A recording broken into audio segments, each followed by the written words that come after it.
EVM हटाओ। भैया जोर से बोलो, ऐसे कैसे पता लगेगी? ये करवट में इलेक्शन कमीशन है, यहां तक तो आवाज पहुंचनी चाहिए। ईवीएम हटाओ। पीछे वाले नहीं बोल रहे भाई। ईवीएम हटाओ, ईवीएम हटाओ, ईवीएम हटाओ, ईवीएम हटाओ, ईवीएम हटाओ। बहुत बहुत शुक्रिया साथियों। अब मैं आपके बीच में जो साथी हैं मैं बुलाना चाहूंगा, जो बॉम्बे से हमारे बीच में चलकर आए हैं, अशोक भंडारे साहब। लेकिन मैं सभी साथियों से, जितने भी बोलने वाले साथी हैं, उन सबसे मेरा विनम्र अनुरोध है, कृपया 2 या 3 मिनट में अपनी बात रखने का प्रयास करें। मैं जानता हूं कि 2-3 मिनट में बात नहीं होती, लेकिन दिक्कत यह है कि जब इतने साथी बोलने वाले हों तो हमें समय की सीमा को थोड़ा ध्यान में रखना पड़ता है। बहुत बहुत शुक्रिया साथियों। सुनिए, आदरणीय अशोक भंडारे साहब को आमंत्रित करता हूं कि वो आए और अपने विचार हमारे बीच में रखें। और यह भी निवेदन करूंगा कि बॉम्बे में किस तरह से वो जिम्मेदारी निभाएंगे, संभालेंगे, इसको भी हमारे बीच में बताएं। आदरणीय अशोक साहब। सभी भाइयों को मेरा नमस्कार।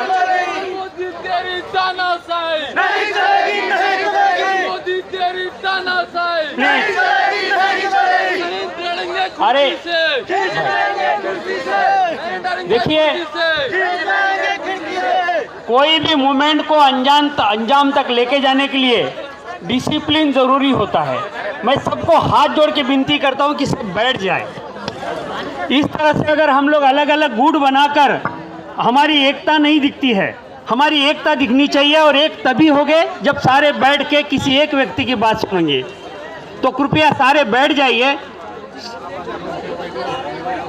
सारे बैठ जाइए प्लीज। और आगे करो, ऊपर करो साथियों। नमस्कार, मैं अशोक बहादुरे, संयुक्त भारत पक्ष। मैं और भानु प्रताप जी करीब 5-6 साल से एक दूसरे को जानते हैं, और आज जो हम यूनाइट होने जा रहे हैं, यहाँ पे कहीं संगठन आए हैं, कहीं पार्टियों के लोग आए हैं, कहीं मेरे भाई आए भारत से जो एक्टिविस्ट हैं। हमने 5 साल पहले से ये बात कही थी कि यूनाइट होना चाहिए। हम जो अलग अलग पार्टी के नाम से जाने जाते हैं, अलग अलग संगठनों के नाम से जाने जाते हैं, और इसलिए हम टुकड़े टुकड़े गैंग के नाम से जाने जाते हैं। जब तक एक नहीं होंगे तब तक कोई हमें रिजल्ट नहीं मिलेगा। तो साथियों, अभी हमको हर चीज़ भुलाकर एक होना है और एक होकर काम करना है। अगर यही टुकड़े गैंग में हम बटे रहेंगे तो ये लोग ईवीएम से चुनाव जीतते रहेंगे। ये लड़ाई छोटी नहीं है। आज हम किसी की सत्ता छीनने जा रहे हैं, और ये लोग सत्ता ईवीएम से ही पाते हैं। अगर ये ईवीएम के इसमें हम ऐसे ही बटे रहे, और देखिए विपक्ष कुछ नहीं बोलता, क्योंकि भूतकाल में उन्होंने जो भ्रष्टाचार किए हैं वो ईडी से डरते हैं, वो बोल भी नहीं सकते। अगर बोलना है तो हम सबको बोलना है जो भ्रष्टाचार के बाहर है। आज भानु प्रताप जी ने जो ये मूवमेंट खड़ा किया है, इसको एक साथ अगर सबको लड़ना पड़ेगा, और हमें श्रेय किसको मिलेगा, ये मूवमेंट का ईवीएम बंद कराने का श्रेय किसको मिलेगा, इस बात को भुलाना पड़ेगा। स्वार्थ को बाजू में रखना पड़ेगा। श्रेय किसको भी मिले, लेकिन ईवीएम बंद होनी चाहिए, बस ये जरूरी है। ये विपक्ष वाले बेरोजगारी की बात करते हैं, ये महंगाई की बात करते हैं, हर चीज की बात करते हैं। बात नहीं करते तो सिर्फ ईवीएम की बात नहीं करते। ये ईवीएम की बात नहीं करते हैं क्योंकि इनको भी ईवीएम से प्रॉफिट होता है। कांग्रेस ने ईवीएम लाई थी, और आज राहुल जी दुनिया भर की यात्रा कर रहे हैं, लेकिन पर क्या बोल रहे हैं सुनिए। ईवीएम के बारे में बात नहीं कर रहे, क्योंकि इनको भी शायद ईवीएम का फायदा उठाना हो या उठाया हो। खैर ये बातें अलग है, लेकिन आज हम हर एक व्यक्ति ने कसम खानी है कि आने वाला कोई भी चुनाव हो, चाहे वो नगर निगम का हो, ग्राम पंचायत का हो, विधानसभा का हो या लोकसभा का हो, हमें कसम खानी है कि ईवीएम को बंद करा के रखेंगे। और ये लड़ाई इतनी सीधी सादी नहीं है। किसान जो है यहाँ पे 1.5 साल धरने पे बैठे थे, 700 किसान हुतात्मा हो गए, लेकिन ये सरकार ने कुछ सुना नहीं। इसी जंतर मंतर से पहलवान बेटियों को घसीटा गया। हमारे मूवमेंट को ये बहुत साधारण रूप से लेते हैं। ये हम जो है इनके लिए कचड़े के माफिक है, कीड़े के माफिक है।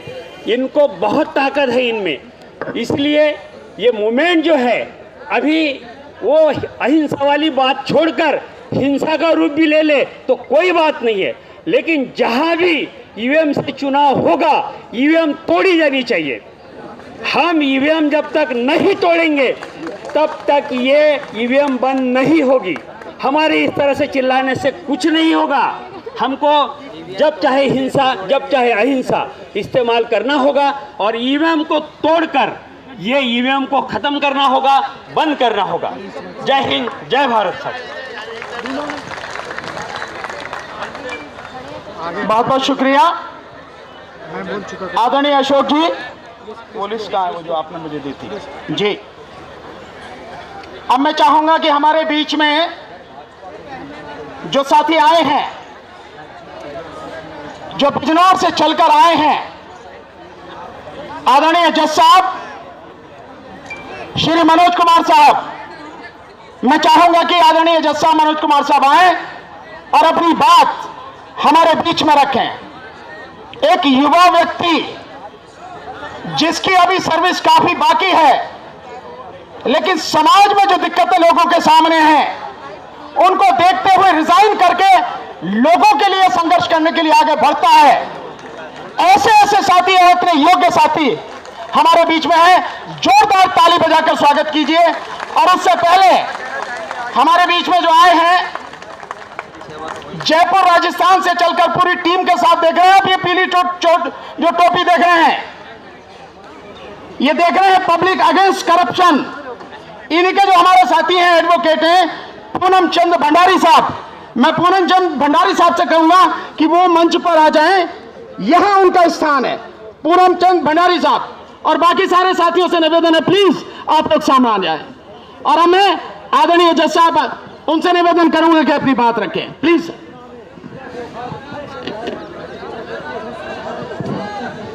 जय संविधान, जय भारत। जो आज का आयोजन है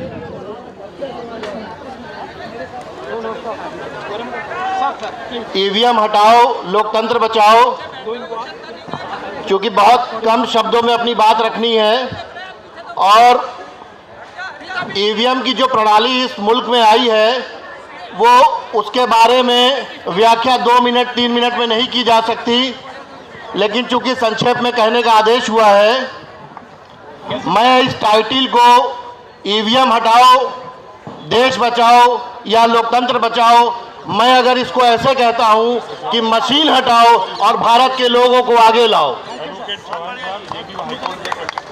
आपकी लड़ाई मशीन से हो रही है और मशीन से जब जब आदमी बदनीयती से बैठेगा तब तब इंसान हारेगा और हारना उसका सुनिश्चित है।